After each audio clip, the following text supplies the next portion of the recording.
Yemen का बादशाह है, उसने हुक्म जारी किया कि यमन वालों को कत्ल कर दिया जाए, इसलिए कि ये सब चंद बुजुर्गों को और शख्सियात को बुरा बोलते हैं, वाजिबुल कत्ल है और ये जो है वो राफजी हैं, जबकि उनका मकाम बहुत बुलंद है। जी कहा गया जी फला फला फला फला फला फला फला लोगों को ये बुरा बोलते हैं, उनका मकाम बहुत बुलंद है।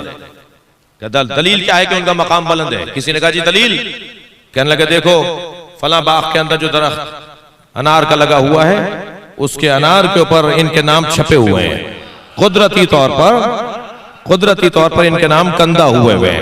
अगर अल्लाह इनसे प्यार ना कर रहा होता, अगर अल्लाह के नजदीक इनका मकाम नहीं होता तो ये दरख्त अनार के ऊपर इनके नाम लिखे हुए हैं।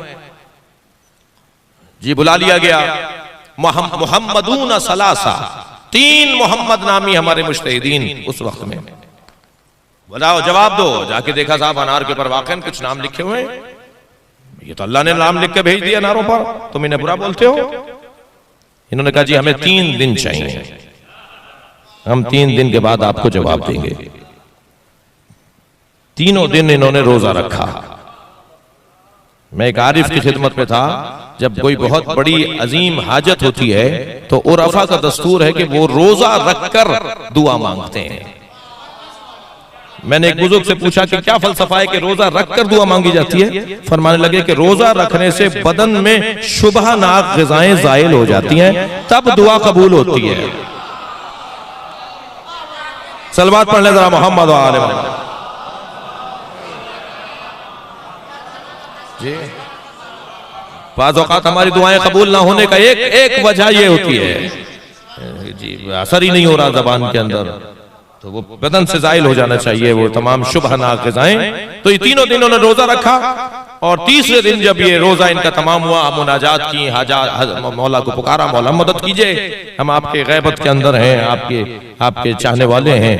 तो बहुत देर मुनाजात करते रहे, कोई रहनुमाई नहीं हुई, तो तीनों उठे के चलते हैं सहरा में, फिर इमाम से इस्तिग़ाज़ा करते हैं कि सामने से एक मुसाफिर को आते हुए देखा जिसका हुलिया इन्हें बता रहा था कि तवील सफर से लौटने वाला है। तो उसने सवारी से उतर के इनसे पूछा कि तुम परेशान लगते हो? कहाँ हमारी परेशानी है, मगर हम उसी से जाके पूछना चाहते हैं जो हमारी परेशानी दूर करेगा। कहने लगे जी मुझसे बयान करो। क्या नहीं आपसे बयान हम क्या करेंगे?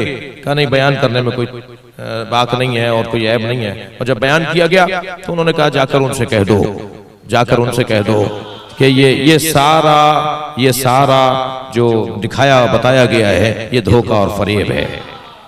और ये धोखा और फरेब इस तरह से है कि इस बादशाह का फलां वजीर है, उसके घर में फलां संदूक है और संदूक में सांचे रखे हुए हैं।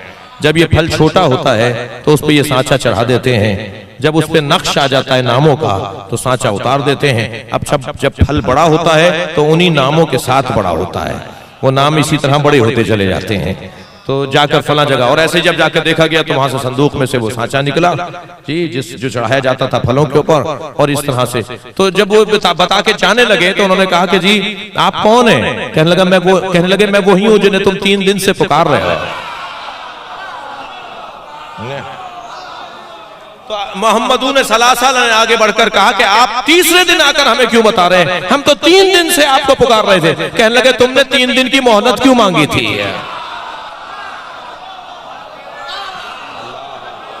सलावत पढ़े मोहम्मद व आले मोहम्मद।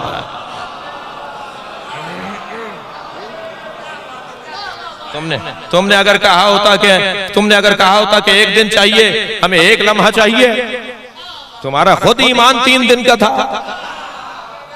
तुम मुझे 3 दिन बाद चाहते थे, मैं 3 दिन बाद आ गया। सलवात पढ़ ले मोहम्मद व आले मोहम्मद।